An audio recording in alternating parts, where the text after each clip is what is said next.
labels, perceptions, names, beliefs. All of these shape our perception, and our perception creates our reality. One of the most common videos I've been asked to create is that on changing characteristics of sickness or health, healing an individual, changing physical characteristics. And for a long time, I've avoided these subjects because of how insane some of the stories are that I've experienced personally and firsthand in my life. I want to take you through an experience to teach you just how absolutely true it is that whatever you believe in your heart will become a fact. But not only that, if you take on a label, you will become that label. And just the reverse, if you shed that label, if you can imagine yourself free of that label, that will be true as well. Autism, bipolar, depression, anxiety, avoidant, insecure. All of these and many more are common labels that you have heard amongst many others, that you label this person or that person or take on this diagnosis or that diagnosis that shapes a person's perspective. But I'm telling you, with this technique that I'm going to go over, it is 100% possible to remove any label, and not only remove it, but manifest yourself free from it once and for all. The imagination creates reality. The subconscious mind shapes your experience.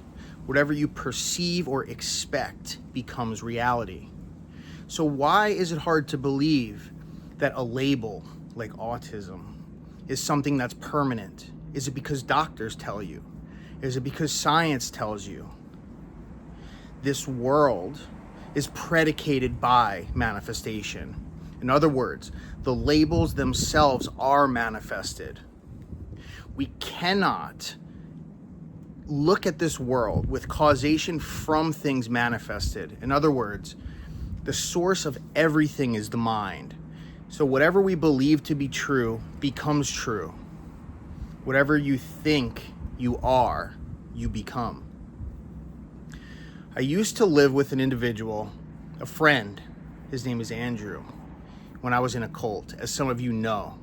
And I've not shared this ever before, so stay to the end so I can share the whole story with you that will blow your mind. When I moved into their house in North Brunswick, New Jersey, I was in a position where I was manifesting just at the beginning of my manifesting career. But with that said, my understanding was not fully put together. But nevertheless, I knew how to imagine, I knew how to create. The stories that I had heard from my friends, some of it sounded too good to be true, some of it impossible. But over the days, weeks, months, and years that I remained in this cult, I actually witnessed with my own eyes miraculous experiences. Throughout the decade after leaving the cult, I had boggled my brain over what it was that some of these people did to manifest the things that they did do. And all in all, it came down to a few basic principles. But Andrew was autistic. He lived across the hall from me. He was a senior in high school when I moved into his house. He was a year older than my brother Zach, who had passed away. I was very fond of Andrew. Very sweet heart, very caring, but also had this affliction that was keeping him separated from not only the kids in his school, but also those who he was in the cult with. It kept him separated. But his father, who was a reverend, would pray all the time. And the way he would pray would be in the likeness of assuming something is true with his inner voice or outer voice from the perception of it already having happened. So in other words, imagining the end.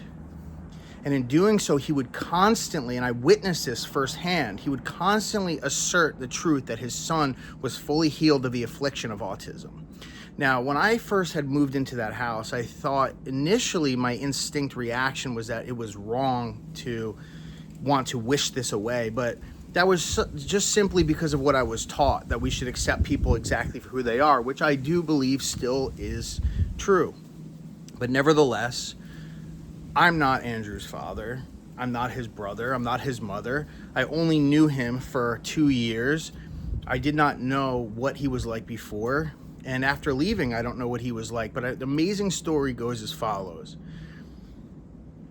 Essentially, what I had heard before I had entered into fellowship, which is what it was called, the place that I used to go to, was that he was borderline nonverbal. He had no ability to communicate with people in any meaningful way, and if he did, it was absolutely with a inadvertent disrespect.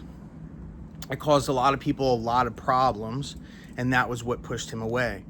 But apparently what had happened was, for years, now he was diagnosed, that was it, end all be all. He was not supposed to be able to function normally as someone who would be not autistic, to an ability that he would be able to live on his own or do his own thing. But after prayer was introduced into his life from the perspective of his father, the Reverend, things began to drastically change. It wasn't long before he began to act differently. And at first, people essentially wrote him off to the point where he was ignored a lot because of the nuisance that he became. But slowly but surely, people began to realize that he would step into the conversation and begin to ask questions to people, which was unlike him. The questions that he began to ask were those related to how to act in social situations. Now, by the time, like I said, by the time I knew him, he was able to speak, he was able to have conversations, he was able to laugh, he taught me how to juggle. There was a lot that I learned from this kid. But apparently beforehand, coming from a position where he could barely function at all to the place that I knew him as was something that was just, I couldn't even wrap my mind around it. But apparently what had happened was, after the prayer began to continue, and some people in fellowship were those that I would trust with my life. I know absolutely, and I witnessed the change within him from the moment I met him until the 2 years passed. But beforehand, what would be imagined or prayed for in the perception of already having it is, I'm so grateful that Andrew is perfectly well. I'm so grateful that he's socially functionable. He's able to have a job and all of these things. But what was miraculous is when the people began to notice the questions that came out of his mouth from a person who was totally incapable of perceiving social scenarios, to an individual who became curious to ask, what did it mean when someone said this thing? What did it mean when someone expressed this emotion? He said that to me many times. He asked me, what does it mean when someone, should I leave this conversation? Should I stop talking now?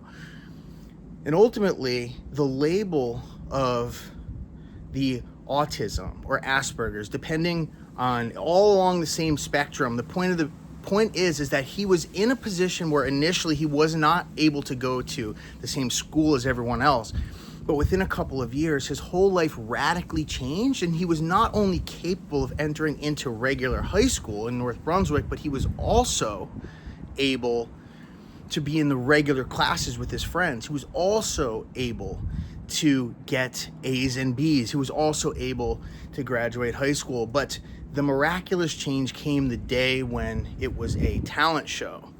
And what had happened was, Andrew, from the perception of someone who was not able to function socially, he was not able to be in crowds of people, groups of people, was not able to be in front of people, he went on stage and proceeded to juggle and do a show in front of hundreds and hundreds of people. And it was that moment that his father broke down and cried and realized that he was fully healed of his affliction.